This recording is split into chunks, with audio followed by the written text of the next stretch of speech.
Je suis Aaron, vous me cherchiez? Je me suis amputé le bras droit. Vous pouvez me conduire à l'hôpital s'il vous plaît? Ce sont les paroles surréalistes d'Aaron Ralston lorsqu'il rencontre le ranger venu le secourir après plusieurs dizaines d'heures d'un calvaire à peine croyable. Nous sommes dans le Colorado, fin avril. Aaron, sportif aguerri, part en randonnée dans un canyon. Sur un chemin, le passage est bloqué. Pour passer, il doit escalader cette faille et franchir un énorme rocher de 500 kg afin de rejoindre la piste de l'autre côté. A priori, et vu son niveau, c'est une formalité. Avant de prendre appui sur l'imposant bloc de pierre, Aaron vérifie qu'il est stable. Et a priori, cela semble être le cas. Mais malheureusement, à peine a-t-il commencé à escalader le rocher que ce dernier pivote brusquement. Aaron se retrouve piégé, l'énorme caillou d'une demi-tonne lui écrase son avant-bras droit, lui infligeant de multiples fractures. Et personne n'entendra les cris que la douleur très vive lui ont arrachés. La zone est désertique et Aaron a commis une erreur de débutant. Il est parti seul.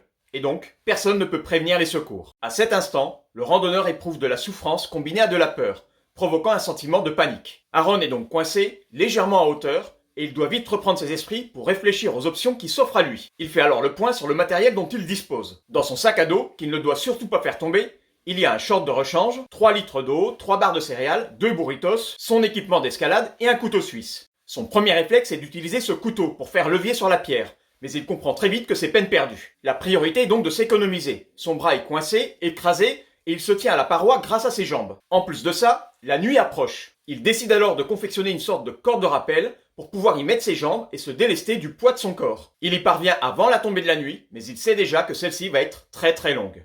Vêtu simplement d'un short et d'un t-shirt, la température va chuter aux alentours de 0 degré.